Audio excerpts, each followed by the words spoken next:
possui alguma mancha no dente? No vídeo de hoje vamos falar tudo sobre manchas dentárias.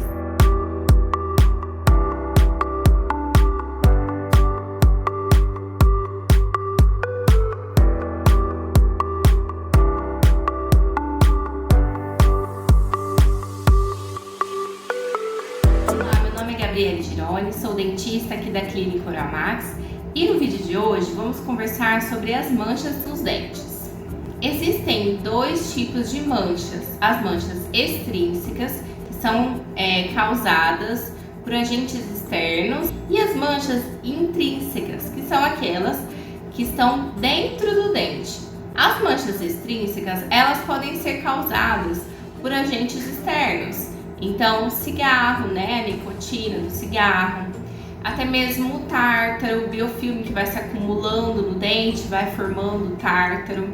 Ele fica muitas vezes com a coloração mais escura, preta ou até mesmo mais amarelado. O café ou bebidas aí com corantes também podem manchar os dentes. Algumas resinas também, né? Com o passar do tempo e as resinas vão pegando o pigmento ali dos alimentos, elas vão mudando a coloração, elas podem ir quebrando ou não são polidas aí devidamente, então elas acabam também causando mancha nos dentes. Esses são alguns exemplos de manchas extrínsecas. Então ela é tratada de acordo com a origem. Então, se for mancha de café ou mancha de bebida, fazer uma limpeza nos dentes já remove essas manchas. Se a causa for o tártaro, é só fazer uma limpeza, né? Remover aquele tártaro, também essa mancha vai sair. No caso, se for por conta de resinas, né? Às vezes tem que trocar a resina, às vezes tem que fazer o polimento da resina, e aí vai depender de acordo com a condição daquela resina. As manchas intrínsecas são internas, então durante a formação do dente é que elas já são formadas ali. E elas podem ter diversas etiologias e até mesmo, né, etiologia, causa, até mesmo algumas causas que os especialistas, os cientistas ainda não sabem explicar direito, dependendo de como é aquela mancha. Mas podem ser manchas de fluorose, que são lesões de mancha branca nos dentes. Durante a formação dos dentes permanentes, na primeira infância, então quando a criança tem entre 1 e 2 anos, se existe um excesso de ingestão de flúor, esse dente permanente ele pode vir com manchas. Então geralmente são crianças que consomem aquelas pastas com flúor, com muito flúor ou muita pasta, né? Por isso que eu sempre friso aqui para vocês.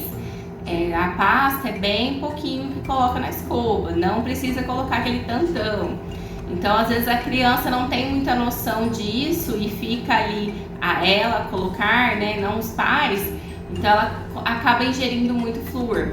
E aí se ela já usa uma pasta com uma quantidade muito grande de flúor também, e o flúor já está presente na água, então aí essa quantidade fica exagerada e aí pode isso causar essa mancha nos dentes permanentes, principalmente os dentes da frente superiores, tá?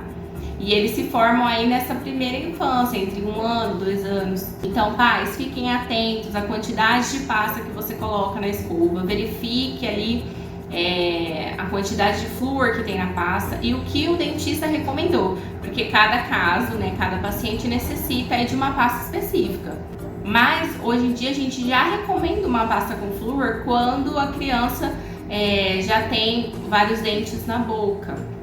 Só que tem que tomar cuidado com a quantidade. Se a quantidade for mínima, não vai causar danos aos permanentes.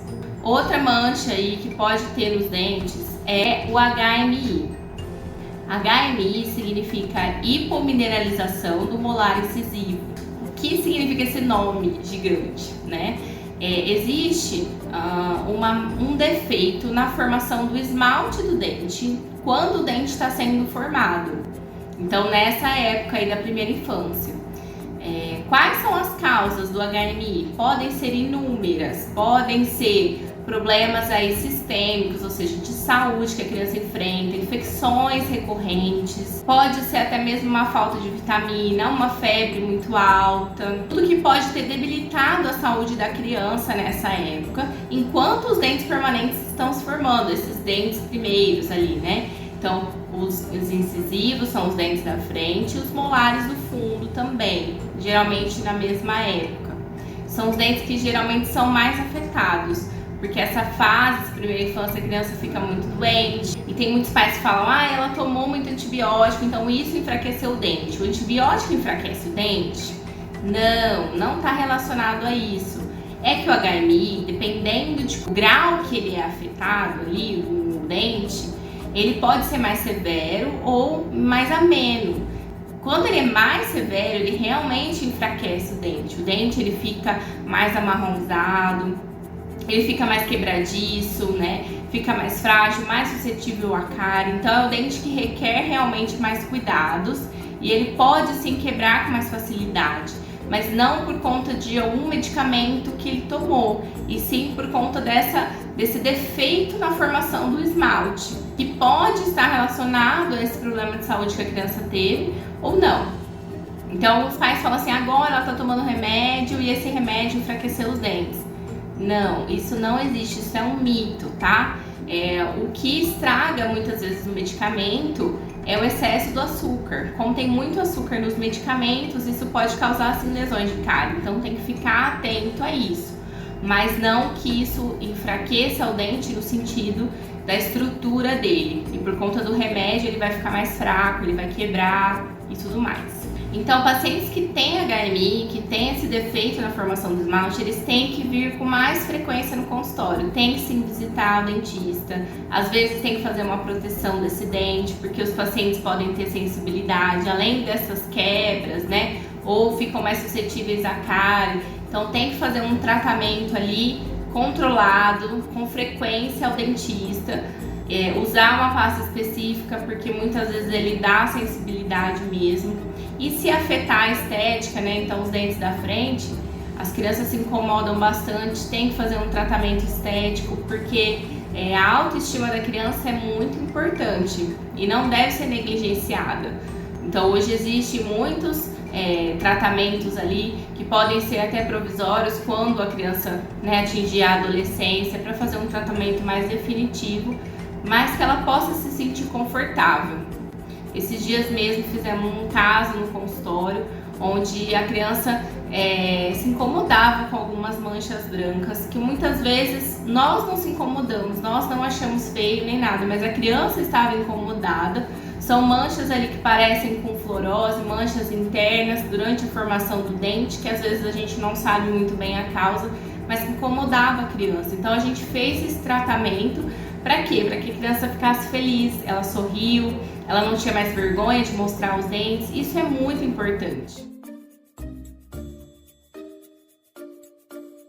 Algumas manchas, dependendo do tamanho, né, quando elas se formam, quando elas aparecem, elas podem ir diminuindo conforme o dente for nascendo também, quando ele for aparecendo na boca. Mas geralmente são manchas menores, porque as manchas maiores, que são internas, né, que a gente vê que não são de origem cárie, aí a gente tem que fazer o tratamento de acordo com o que o paciente deseja, né, se ele se incomoda com aquilo, se aquilo traz alguma sensibilidade ou se a gente só faz o acompanhamento. Normalmente, tirando a questão aí da HMI, as manchas não causam enfraquecimento e não causam sensibilidade. Mas cada caso deve ser analisado e orientado pelo dentista. Não confundir manchas intrínsecas com manchas de cárie. Manchas de cárie, elas geralmente se formam mais perto da gengiva. Elas são bem opacas, então é um branco opaco, que é assim que inicia o processo de cárie. Ela não é brilhante, então ali naquela região que a mancha está presente, o esmalte não brilha. Porque se ele fica brilhante, geralmente é uma manchinha mais interna. Mas as manchas de cárie, elas geralmente ficam mais próximas ali